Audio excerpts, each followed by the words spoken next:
Hello, this is John Dickson with Dickson Productions. I produce the Music Fest up in Steamboat, Colorado.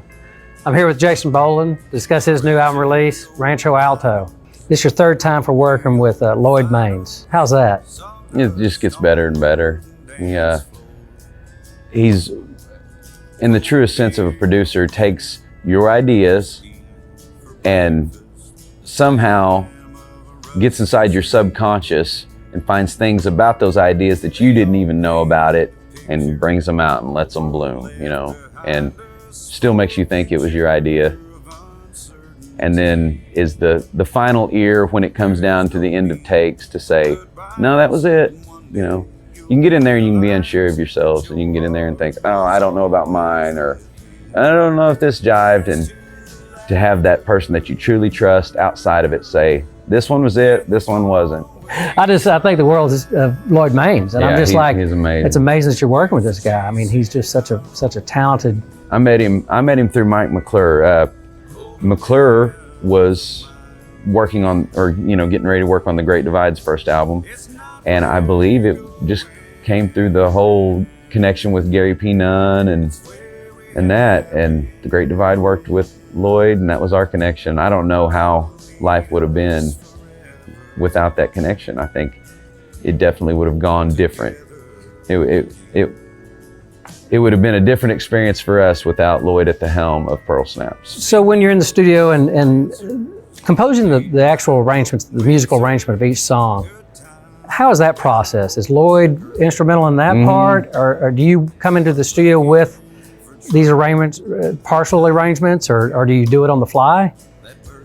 As far as arrangements go, we like to have a loose skeleton of the songs, been in, rehearsed them, to where there's nothing that somebody might change on the beat, the tempo, or let's bring this part and move it, that we're also locked into it, that it would just train wreck you to where I can't stop playing the old way, or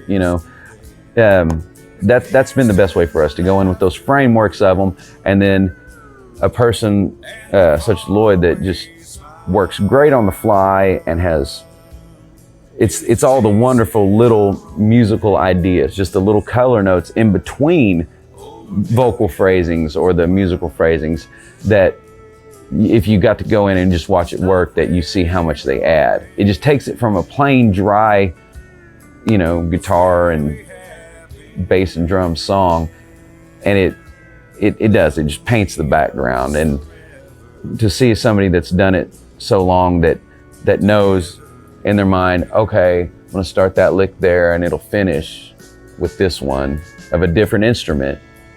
So that's why when lots of producers won't even let you hear the rough mixes, because you won't hear it and you'll start complaining about stuff you don't even know yet, until you get to the end and they've put in every little baritone guitar and all the shakers. Well, I guess I want to back up before the studio, the framework of the arrangement of the song. Then, how do you guys come up with the framework for that? Is it to the lyrics of the song? Do you have the music arrangements before and then the song comes in afterwards? Do you have how does the earliest part of the arrangement goes into the songwriting? If we were talking about a song like Pushin' Luck, how it's so based off the lick at first that you're always trying to find some little variation off these classic licks. I'm not going to invent a new scale right now. I don't think I am. So you're always trying to find just some little tasty turn of it that's yours, that you can find. So in a song like that, when you take it to arrange it, it's already talking to the group, and you get it going. Now, from our earliest works, I will say those arrangements were as crude as they get, and we didn't know what arranging them even meant until we got in there with people that knew more than us. And I know now when we bring those songs to a producer, they don't have as much work to do. And that lick's there, yeah, and the arrangement on this works. I've noticed we've gotten better at that. We don't have to spend as much time.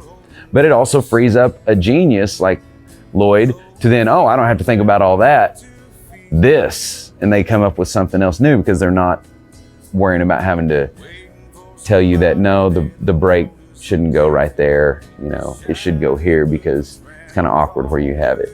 Well, that's the reason I was asked the question, because obviously you can tell the maturity in this album in the music arrangements, and then we'll get into the writing. You know, the music stands alone by itself, and it is just classic, good country music.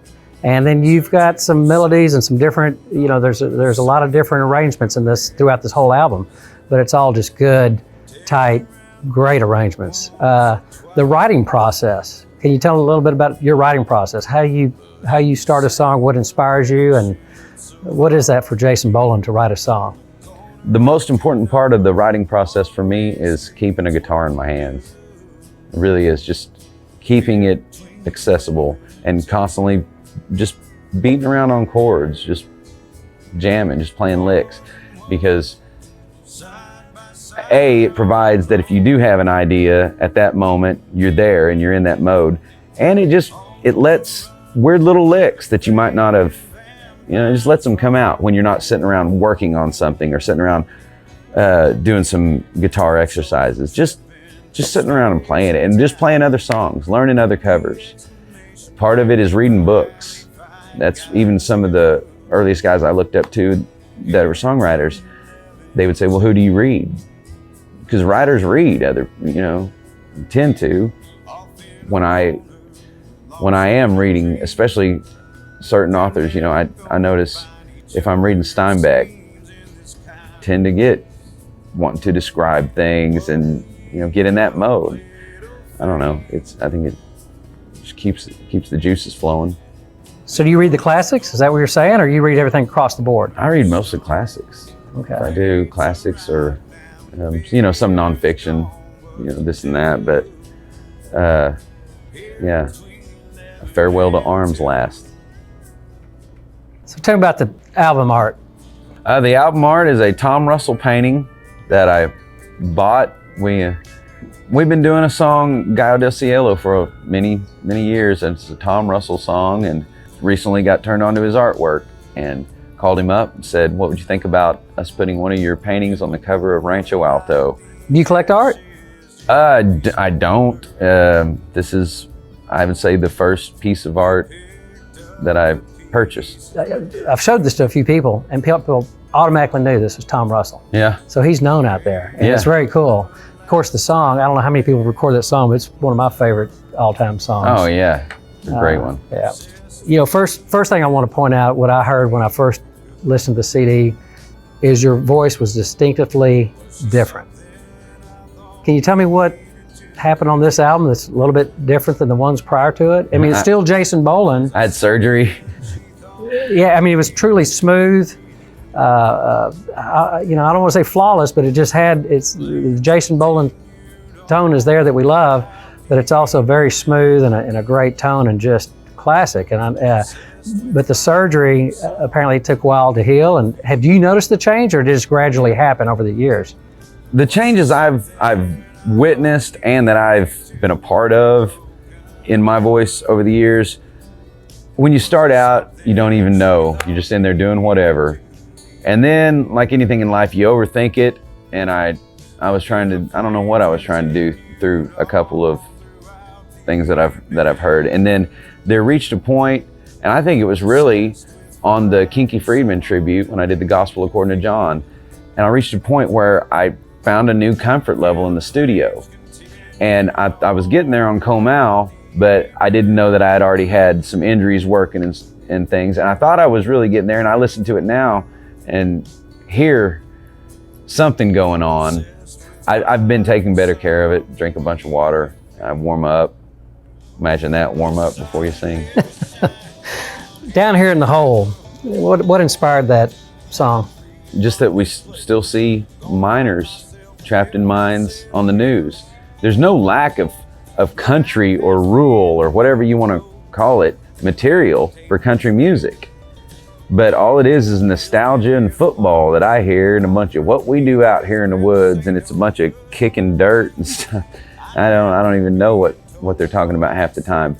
That's where it originally came from, was just, oh my gosh, we're wondering what to write country songs about, and there's there's still very country material out there. Any metaphors in this?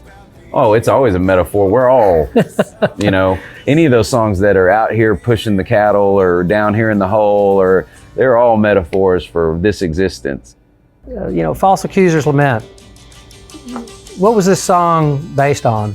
I don't know what made this one click in my head. It's a song about all of us not living up to what we know is right, or not living up to the way we were raised. And it's just a song about a guy really coming to terms with that, and then how it got to be the backstory behind the long black veil. I don't know, that was another song that wrote itself when it came down to that part of it. And then it just kept making sense, and I could say, oh yeah, and he just didn't want to embarrass his wife and stuff. You know, if they wanted to bring it out, fine, but knew they wouldn't.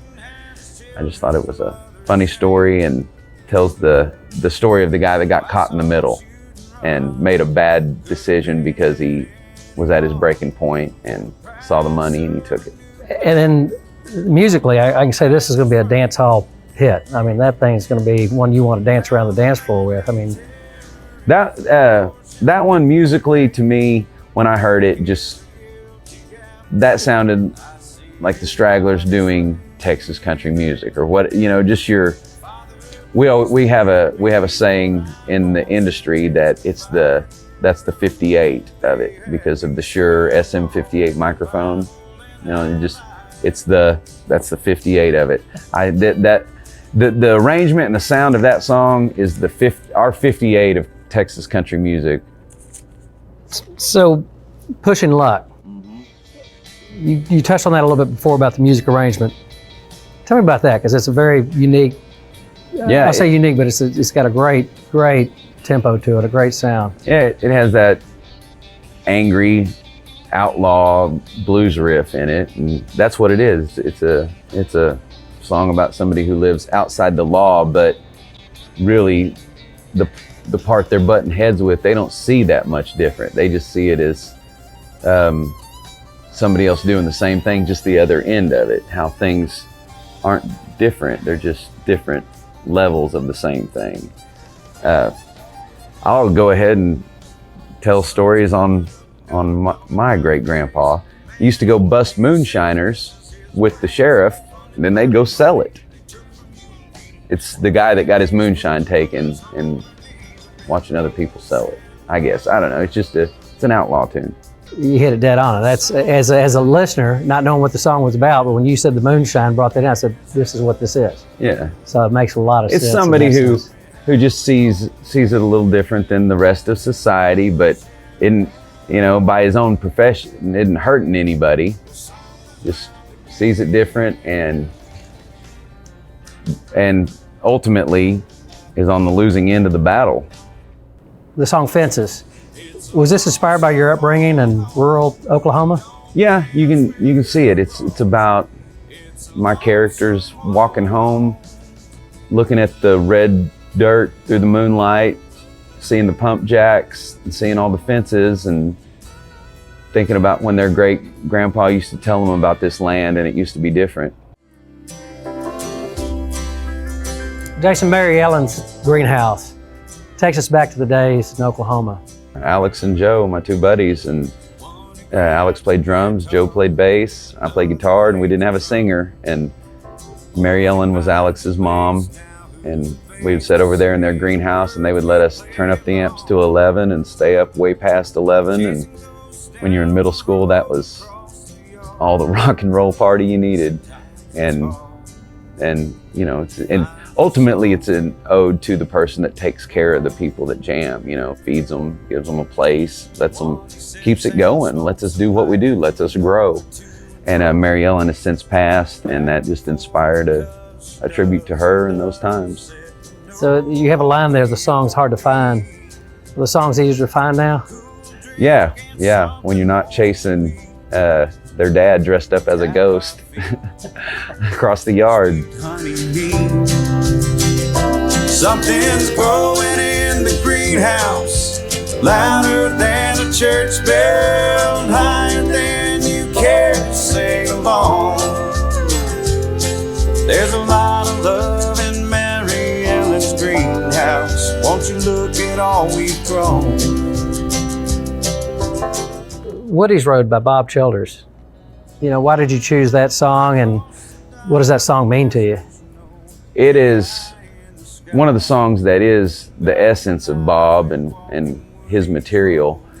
And it's, I say one of them because it can't be the one, because it's talking about Woody, but it's definitely him with his hats off to Woody and what he meant to Oklahoma music and just middle of America music, and the voice of the downtrodden, responsible folk music that just, hey, once again, not always judging or anything. It's just, what were their names? Did you have a friend on the good Reuben James?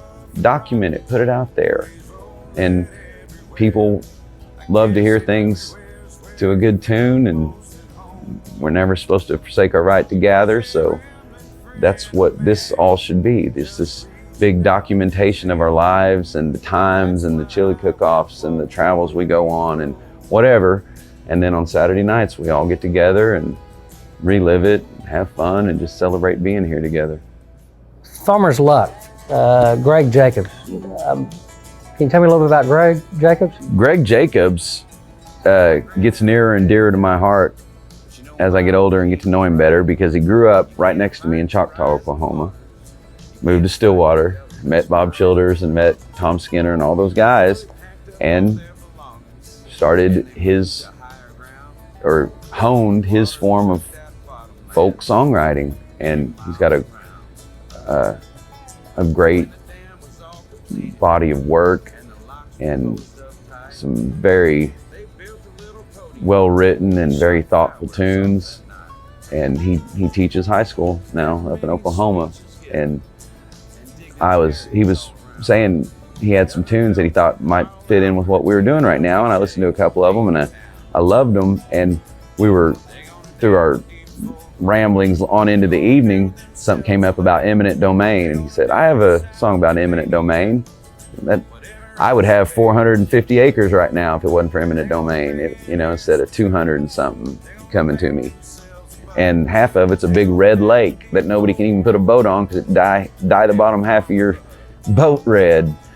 So I've always had a raised eyebrow towards something of that nature, where they can just come in and say, that's ours. So that's a story of his grandpa Will. And the funny thing is, I grew up hearing my grandpa called William, or Leon, but it was William Leon, so I get to say my granddad's name was Will. It all fell in and felt borderline cosmic. Well, the song, I mean, it's really a sad song when you listen to it. And the one thing that stuck out to me is this gentleman raised his 8 children off this land. Basically, I mean, I think the farmers and the ranchers can relate to this song more than anything. It's almost sacred ground to this gentleman, and yet, hey, we're gonna take it away from you. This guy was leading a solid, good life and doing what was right, working hard, not just getting by, and yet here it goes out the window. And I think the true sense of that song and the meaning behind it is really, really heartbreaking. And it's a tough song, and it was sacred ground for this gentleman and for so many, And I mean, do you think it's going to resonate with? Do you think the ranchers and the farmers, the agriculture, is going to resonate to everybody? This song. Well, like you said, anybody that has had anything sacred taken from them should be able to relate to it. And again, for who's right or wrong, who knows? But it's just a documentation of what happened. Period. And if you are going to enjoy certain things in life, if they came at a really heavy price, I would want to know about it. Just like some of us, start to become concerned of even how our clothes get to us or how our food gets to us. And, really get into is it worth the trade-off, having it versus the price it took to get it. I guess for the majority, most of the time it is.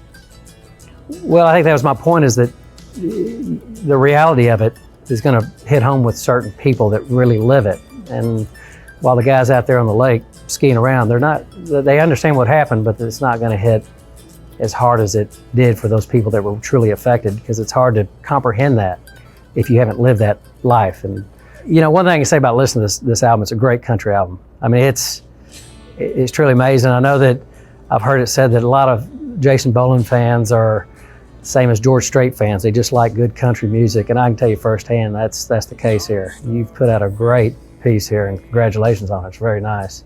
And in closing, I just want to say it's in my business, it's truly a privilege to be able to get to know guys like yourself that stay grounded and stay focused on true music and for what it's there for, not sidetracked with all the hoopla with what else is going out there in the industry.